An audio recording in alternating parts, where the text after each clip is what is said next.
Chapter 1. It's really not that high. You could reach it if you try, and grasp with all preemptive purposes the boundless blue sky. To live and sigh and die, to be the catcher in the rye, I no longer cry, as I take to the east with my long-awaited compensation. Goodbye. She holds the poem in her hand. Tears run down her cheeks, leaving trails of cold skin that refuse to freeze. The light from the flames in front of her illuminates the paper with a tint that allows her to see the words and read the poem again. Before she can reach the last line, firemen begin to swarm past her to fight a useless battle. She looks up to see the inferno begin to overtake the top floor of her home. She thinks back to earlier in the evening. She should not have left him. She should have understood what it was her husband was trying to say to her. It was too late now, and the bastard had gone and done something rash. Her home, along with her future, is being engulfed by the blaze. She should have stayed with him, but he had become so difficult, so bullheaded. She questioned her role as wife for the first time in her 2-year marriage. Her marriage is going up in smoke. That realization makes her laugh out loud. The neighbors are coming out of their houses to watch, and there she stands on the sidewalk in front of what used to be her home, laughing like a lunatic, laughing at the flames, laughing at her husband, laughing at herself, laughing and remembering. It was almost 4 months ago, 4 months since she had an encounter with the mugger. A nameless, faceless creature had grabbed her as she exited the restaurant where her husband and her had dined. The shadow had pulled her into an alleyway, covering her mouth so her screams wouldn't come. He held a blade to her throat and pressed her against a brick wall. She brought her leg up and connected her heel with the attacker's testicles. He dropped the knife and punched her closed-fisted when she tried to run. Her left eye swelled up immediately as the tears and hysteria began. The figure picked up the knife and sliced her dress down the side. She tried to hold the garment together when she saw the gash in her leg. The figure pinned her arms to the ground and forced them over her head. He laid on top of her as she struggled. She pulled one hand free and dug her nails into his neck. She felt the warm red liquid glide over her hand. Before it could reach her palm, he punched her again. She shuddered from the force of the blow. He slapped her and brought the knife down to her throat, while gibbering out that he'd cut her throat if she didn't lie still. She wished for unconsciousness and closed her eyes. The weight was lifted off her. She opened her eyes to see her husband holding the knife and pinning the criminal to the ground. John held his foot on the back of the would-be rapist's neck. He bent down until his lips were near the scum's ear. He whispered softly, "Go easy, my son, into the infinite from which you came. Your destiny is done." He grabbed the chin of the mugger with one hand and the top of his head with the other. He threw all his strength into a quick twist. There was a cracking sound. Then the man lay still, his neck broken. John stood up, shivering from more than the cold. He stood over the dead body with his fists clenched, as if this punishment were not sufficient, as if the man had to pay more for what had happened. Then, suddenly and without any notice, John's anger seemed to disappear. His right hand unclenched, it hung loose. He held the knife in his still left hand. He spun around and looked at his wife. "Jean." The shots rang out. Her husband fell forward and landed in front of her with 3 holes in his back.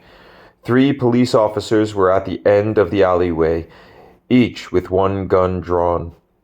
Jean screamed that they had made a mistake, that they had just shot the man she loved, the man who saved her. Her screams soon became nothing more than that. No words were formed by her mouth, just loud notes that attracted every person in a 3-block radius of the scene. She didn't even hear the ambulances as they pulled up. She was holding the unconscious body of her husband, asking God through her sobs that he wouldn't take her John yet. She needed him. She wanted him. He was too young to die, and she was too young to be a widow. On top of all things, she loved him with her whole heart. She begged God for a miracle. When she saw his chest begin to move with the bellow-like inflation of his lungs, she cried tears of joy. Tears that come when one realizes that one's prayers have been answered. She hugged his body and cried. The last thing she remembered was the sting on her right arm and the cloudy sedation that followed. She remembers barely being lifted onto a stretcher and put in an ambulance. She was trying to tell the paramedics to take her husband. She rocked and swayed as the ambulance began to move. Then she was silent. When she came to, she was lying on a hospital bed. A headache that rivaled some of her worst hangovers clung to her brain, slowly squeezing and contracting like it had a life of its own. Her mouth was dry and her eyes were wet. She tried to get up, but her body didn't respond too well. She managed to sit up. A nurse entered the room and quickly elevated the back of the bed.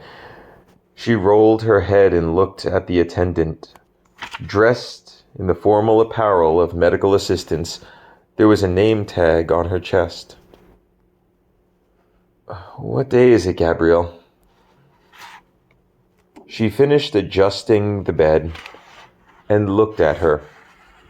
Through hazy vision, Jean could see light blue eyes, as radiant and pure as a newborn's, dark hair tied back and tucked under itself.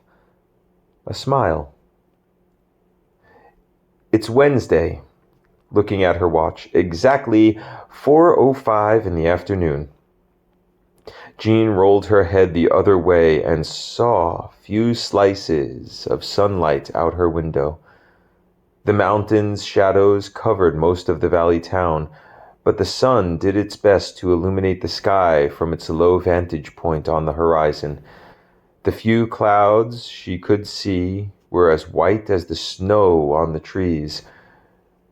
She was safe from the cold blusters outside, but still shivered under the heavy blankets. "We thought you'd be a quick healer," Gabrielle said. Jean turned back to see the aide pouring water into a big plastic cup near the door. "Like your husband." She handed Jean the cup. Jean tried to sit up farther, her eyes wide with anticipation.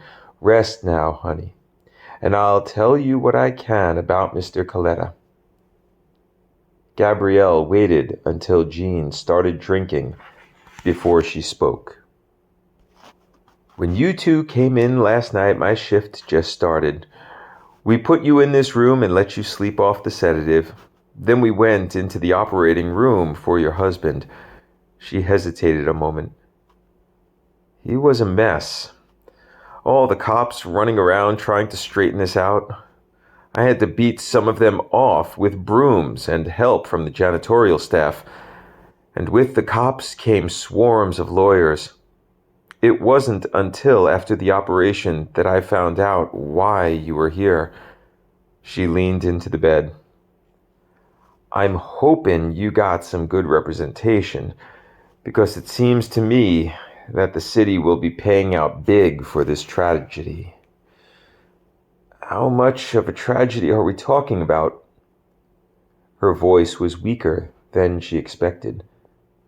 Gabrielle leaned back from the bed. She smiled warmly. "He's alive, dear. And he's going to be that way for a while." Her smile crept back to a solemn pucker. Her eyes seemed to stare away, to remove her from the hospital and her job within. But there was something else, something... As Gabrielle searched for the word, the door opened. Dr. Lasko, an attractive man in his 50s, with thick white hair, entered.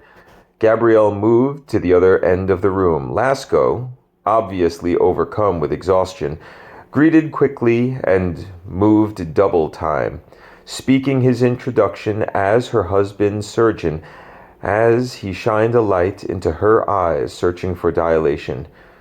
"You're still coming out of it. Give yourself a few more hours rest, and then you'll be free to go." He closed up his pen light and stood as it vanished into his pocket. "Free to go see your husband, who's in the intensive care unit, room 201. "Is he that bad?" Jean asked, trying to ease herself into the stubborn contours of the bed. No, we're just keeping him there so we can keep a close eye on him. I assure you, he'll be just fine in a matter of weeks, but..." "But what?" She was met with silence. Gabrielle looked out the window. "But what?" "He's suffered the severing of some vertebrae. Numbers 7 to 9 have been split." She leaned her head up. "Paralysis?" Her voice cracked. "We don't know how severe yet. Worst case is total, from the neck down. But that's only a 60% chance." Lasko sighed. "We can know for sure, though, that he won't walk again." Jean rested her head on the bed. She didn't close her eyes, but no longer saw the room. She felt Lasko move away from her and say something to Gabrielle. Then she felt the breeze of the door closing. The room darkened slightly as Gabrielle closed the shades. Stars had begun to make appearances in the sky. She stared at the ceiling and tried to imagine what her life was going to be like. In the back of her mind, she took comfort in the fact that the city was going to be paying dearly. She'd see to that. Before she slipped into deeper sleep, she felt Gabrielle bend over the bed. "Don't worry, child. You've got something might powerful in your corner."